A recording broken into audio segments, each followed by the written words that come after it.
Pernah nggak sih waktu kecil kita semua lihat ke atas dan nanya, kenapa ya langit itu warnanya biru? Pertanyaan yang kelihatannya simpel, tapi jawabannya wah ternyata jauh lebih keren dari yang kita bayangkan. Iya, kenapa harus biru? Kenapa nggak hijau? Atau kuning mungkin? Nah, sebelum kita bedah sains di baliknya, kita harus singkirkan dulu satu mitos yang kayaknya udah mendarah daging banget nih.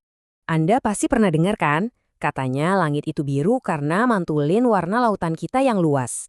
Kedengarannya masuk akal sih ya. Laut biru, langit jadi ikutan biru. Simple. Tapi ternyata itu salah total. Ini tuh salah satu mitos sains paling awet yang pernah ada. Langit punya warnanya sendiri, gak peduli di bawahnya ada laut biru atau gurun pasir yang coklat. Oke. Kalau bukan karena laut, terus karena apa dong? Nah, jawaban sebenarnya itu cuma butuh dua bahan utama. Yang pertama, cahaya dari matahari, dan yang kedua, atmosfer planet kita. Bayangin gini deh, di satu tim kita punya cahaya matahari. Kelihatannya sih putih biasa, tapi sebenarnya isinya itu semua warna pelangi. Terus, di tim lain ada atmosfer, selimut gas raksasa yang nggak kelihatan tapi nyelimutin bumi. Nah, kunci dari langit biru itu ada di pertandingan antara kedua tim ini. Jadi, soal cahaya matahari tadi, itu bukan cuma cahaya putih atau kuning ya. Anggap aja itu kayak paket krayon lengkap. Ada merah, jingga, kuning, hijau, biru, nila, dan ungu. Semua jadi satu. Pas mereka gabung, mata kita ngelihatnya jadi ya cahaya putih. Terus atmosfer. Pas kita lihat ke atas, itu bukan ruang kosong. Itu tuh lautan partikel gas yang kecilnya minta ampun. Kebanyakan nitrogen sama oksigen. Saking kecilnya partikel ini, ukurannya bahkan jauh lebih kecil dari gelombang cahaya itu sendiri. Ini poin penting nih. Oke, jadi kita punya cahaya dengan semua warnanya, dan kita punya partikel-partikel super kecil di udara. Terus, apa yang terjadi pas mereka tabrakan? Nah, di sini seorang fisikawan dari abad ke-19 masuk ke panggung. Namanya Lord Rayleigh, dan dialah yang nemuin kunci dari semua ini. Penemuan ini tuh nggak instan loh, prosesnya bertahap. Dimulai tahun 1869 ada John Tyndall yang ngelihat partikel nano itu ngehamburin cahaya biru. 2 tahun kemudian, Lord Rayleigh datang dan ngasih rumus matematikanya.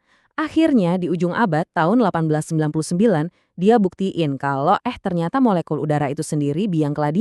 Dan fenomena inilah yang kita kenal sebagai hamburan Rayleigh. Gampangnya gini, ini tuh cara cahaya ditendang ke segala arah sama partikel-partikel super kecil tadi. Dan yang paling penting buat diingat, efek tendangan ini beda-beda banget tergantung warna cahayanya. Nah, ini dia intinya. Lihat deh, nggak semua warna dihamburkan sama rata.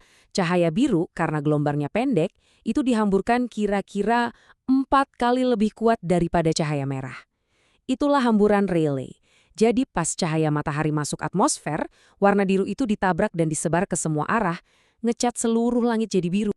Oke, simpel ya. Cahaya biru paling banyak dihamburkan. Beres deh. Tunggu dulu.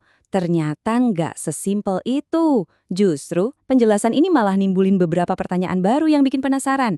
Pertanyaan pertama nih, dan ini logis banget. Kan ada warna ungu, yang panjang gelombangnya lebih pendek lagi dari biru. Harusnya kan dia yang paling banyak dihamburkan. Terus, kenapa langit kita nggak jadi warna ungu? Jawabannya ada dua bagian. Pertama, ternyata matahari itu nggak ngeluarin banyak-banyak amat cahaya ungu, jadi bahan bakunya emang dikit. Kedua, dan ini nggak kalah penting, adalah mata kita. Mata manusia itu ternyata jauh lebih peka sama warna biru. Jadi gabungan antara sedikitnya cahaya ungu dan mata kita yang pro biru inilah yang bikin otak kita akhirnya nerjelahin warna langit sebagai, yap, biru. Oke, teka-teki berikutnya. Kalau tadi katanya cahaya biru dihamburkan kemana-mana, kenapa pas sunset? Pas matahari mau tenggelam, langitnya malah jadi merah, oranye, keren banget warnanya. Nah, coba bayangin pas sunset. Posisi matahari kan rendah banget di cakrawala. Artinya, cahayanya harus nempuh perjalanan yang jauh lebih panjang, ngelewatin atmosfer buat sampai ke mata kita. Selama perjalanan panjang itu, semua cahaya biru udah abis ditabrakin ke sana kemari. Yang berhasil lolos dan sampai ke kita, ya tinggal sisa-sisanya, yaitu warna-warna yang gelombangnya panjang, merah, oranye, dan kuning. Mungkin sekarang Anda mikir, oke, ceritanya udah lengkap nih. Hamburan Rayleigh, sunset, semua kejawab. Tapi ternyata ada plot twist, ada satu pemain rahasia lagi. Pahlawan tanpa tanda jasa yang bikin langit biru kita jadi biru banget. Jadi hamburan Rayleigh itu ternyata bukan satu-satunya jawaban. Sebuah penelitian dari tahun 1953 oleh Edward Hurlburt nunjukin kalau ada faktor lain yang perannya gede banget. Apalagi kalau kita ngomongin birunya langit pas senja. Seberapa gede perannya? Gede banget. Faktanya, pas matahari terbenam, pahlawan rahasia ini nyumbang 2/3 dari warna biru yang kita lihat di langit. Wow. Dan pahlawan itu adalah ozon. Yap, lapisan ozon. Jadi, pas sunset, cahaya matahari itu ngelewatin lapisan ozon yang ada di atmosfer atas. Ozon ini kerjanya kayak filter. Dia nyerap cahaya merah dan oranye. Hasilnya, warna biru yang lolos jadi kelihatan jauh lebih pekat dan dalam, terutama di bagian langit yang pas di atas kepala kita. Dan yang keren, prinsip fisika yang sama soal hamburan dan penyerapan cahaya ini nggak cuma berlaku di bumi loh. Aturan main ini juga ngecat langit di planet-planet lain. Tapi hasilnya bisa beda banget. Dan kadang-kadang benar-benar di luar dugaan. Kuncinya itu cuma satu, ukuran partikel. Kalau partikelnya super kecil kayak molekul udara, jadilah hamburan Rayleigh yang bikin langit biru. Kalau partikelnya lebih gede, seukuran gelombang cahaya, kayak debu atau polusi, jadinya hamburan Mie yang bikin langit kelihatan abu-abu atau berkabut. Nah, kalau partikelnya gede banget, kayak tetesan air di awan, semua warna dihamburkan sama rata. Makanya awan warnanya putih. Ini ngebawa kita ke contoh yang paling mind-blowing. Mars. Di sana atmosfernya tipis, tapi penuh sama partikel debu yang agak gede dan warnanya kemerahan.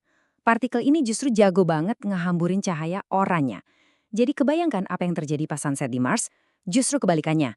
Semua warna merah dihamburkan dan cahaya yang sampai langsung ke kamera robot Curiosity warnanya biru, bener-bener kayak dunia lain. Luar biasa ya. Dari satu pertanyaan simpel waktu kecil, kenapa langit biru? Jawabannya ngebawa kita ke hamburan Rayleigh, peran rahasia ozon, sampai ke sunset biru di Mars. Ini bener-bener bikin kita mikir ya. Kira-kira ada berapa banyak lagi rahasia alam semesta yang sebenarnya tersembunyi tepat di depan mata kita setiap hari?